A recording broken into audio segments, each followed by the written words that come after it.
കുഞ്ഞു വന്നതിന് ശേഷം ഒരു അമ്മയുടെ ജീവിതം മൊത്തത്തിൽ മാറിപ്പോലെ. നമ്മളുടെ സ്ലീപ്പ് ഷെഡ്യൂൾ മാറും, ഇമോഷൻസ് മാറും, ബോഡി ചേഞ്ച് ആവും. പിന്നെ ചില ദിവസങ്ങൾ ഉണ്ടാവും എങ്ങനെ കടന്നു പോകുന്നതെന്ന് പോലും നമുക്കറിയില്ല. അങ്ങനത്തെ ദിവസങ്ങൾ അങ്ങനെ പോയിക്കൊണ്ടിരിക്കുന്ന എന്റെ മദർഹുഡ് ജേർണിയിൽ എനിക്ക് പേഴ്സണലി ഹെൽപ്ഫുൾ ആയിട്ടുള്ള ഒരു കാര്യമായിരുന്നു ജേർണലിംഗ്. ഞാൻ ജേർണലിംഗ് എന്ന് പറയുമ്പോൾ ചിലരൊക്കെ ചിന്തിക്കുന്നുണ്ടാവും, അല്ലെങ്കിൽ ഒന്നിനും നേരില്ല, ഞാൻ അതിന്റെ ഇടയിലാണ് ജേർണലിംഗ്, അല്ലെങ്കിൽ എനിക്കിതൊന്നും എഴുതാൻ അറിയില്ലല്ലോ, എനിക്കിതൊന്നും ചെയ്യാൻ ടൈം ഇല്ലല്ലോ, അല്ലെങ്കിൽ ഡെയിലി ഇതെങ്ങനെ ഞാൻ കീപ്പ് ചെയ്യും, അങ്ങനെയൊക്കെ ചിന്തിക്കുന്നവരുണ്ടാവും. പക്ഷെ ഞാൻ അങ്ങനെ കുറെ എഴുതുന്ന, അങ്ങനെ അതിനെ പറ്റിയിട്ടൊന്നല്ല സംസാരിക്കുന്നത്. നമുക്ക് തോന്നുന്ന നമ്മുടെ തോട്ട്സ്, നമ്മുടെ ഫീലിങ്സ്, നമ്മുടെ കുഞ്ഞു ചെയ്യുന്ന കുഞ്ഞു കുഞ്ഞു കാര്യങ്ങള് അതൊക്കെ എഴുതി വെക്കുക, അതിനെയാണ് ഞാൻ ജേർണലിംഗ് ഉദ്ദേശിച്ചത്.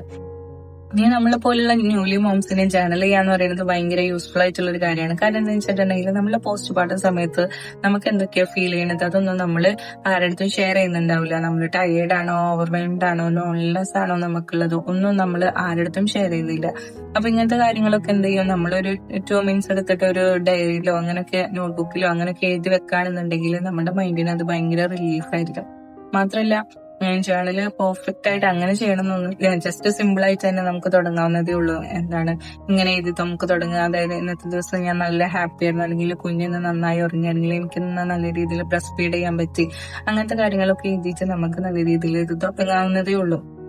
ഈ സമയമാണ് നമ്മളെ പോലുള്ള ന്യൂലി മോംസിന് ഒരു പ്രശ്നമായിട്ട് വരുന്നത്. അപ്പൊ കുഞ്ഞുറങ്ങുന്ന സമയത്തോ, അല്ലെങ്കിൽ നമ്മൾ ഫീഡ് ചെയ്തിട്ടിരിക്കുന്ന സമയത്തോ, അല്ലെങ്കിൽ നൈറ്റിലോ അങ്ങനെയൊക്കെ നമുക്ക് എന്ത് ചെയ്യാം, സമയം കണ്ടെത്തിയിട്ട് ഒരു 2 മിനിറ്റ് എങ്കിലും നമുക്ക് കണ്ടെത്തിയിട്ട് നമുക്ക് ജേർണലിംഗ് സ്റ്റാർട്ട് ചെയ്ത് തുടങ്ങാവുന്നതാണ്. ഇനി നോട്ട്ബുക്കോ അല്ലെങ്കിൽ നമ്മുടെ ഫോണിലെ നോട്ട് പാഡിലോ അങ്ങനെയൊക്കെ നമുക്ക് സ്റ്റാർട്ട് ചെയ്യാം. ഇനി നമുക്ക് എഴുതാൻ മൂടില്ലാത്തവരാണെന്നുണ്ടെങ്കിൽ നമുക്ക് വോയിസ് റെക്കോർഡായിട്ടും നമുക്കത് കീപ്പ് ചെയ്യാം. ഇനി ഇതിന്റെ ബെസ്റ്റ് പാർട്ട് എന്താന്ന് വെച്ചിട്ടുണ്ടെങ്കിൽ, നമ്മള് കുറെ നാള് കഴിഞ്ഞിട്ട് ഇതെടുത്ത് നോക്കുന്ന സമയത്ത് നമ്മുടെ മദർഹുഡ് എങ്ങനെയായിരുന്നു എന്നുള്ളതൊക്കെ നമുക്ക് ഫീൽ ചെയ്യാൻ പറ്റും. നമ്മളുടെ ആ മെമ്മറീസ് ഒക്കെ നമ്മളിലേക്ക് ഓടിയെത്തും. ഇനി അതുപോലെ തന്നെ നമ്മളുടെ കുഞ്ഞുങ്ങൾ ചെയ്യുന്ന ഓരോ കാര്യങ്ങൾ, ഇപ്പൊ അവര് ആദ്യമായിട്ട് ചെയ്യുന്ന ഓരോ കാര്യങ്ങളൊക്കെ നമ്മൾ ഫോട്ടോസ് എടുത്തിട്ടും വീഡിയോസ് എടുത്തിട്ടും ഒക്കെ നമ്മൾ സേവ് ചെയ്ത് സൂക്ഷിക്കുന്നുണ്ടാവും. പക്ഷെ ആസ് എ പേരന്റ് അല്ലെങ്കിൽ ആസ് എ മദർ എന്നുള്ള ലെവലിൽ നമ്മൾ അതെടുത്ത് സൂക്ഷിക്കുന്നുണ്ടാവില്ല. നമ്മളുടെ മദർഹുഡിൽ നമുക്ക് എന്തൊക്കെയാണ് ഫീൽ ചെയ്തത്, നമ്മൾ എങ്ങനെയൊക്കെയാണോ ഗോത്രോ ചെയ്തത്, അതൊന്നും നമ്മൾ സൂക്ഷിക്കുന്നുണ്ടാവില്ല. അപ്പൊ നമ്മളുടെ ഈ ജേർണലിംഗ് എന്ന് പറയുന്നത് നമുക്ക് അതൊക്കെ കീപ്പ് ചെയ്യാനുള്ള ഒരു സേഫ് സ്പേസ് ആയിട്ട് നമുക്ക് യൂസ് ചെയ്യാം. So if you are A new mom, please remember this. You don't need to be productive every day. You don't need to be a perfect mom. Sometimes taking 2 minutes for yourself is also self-care.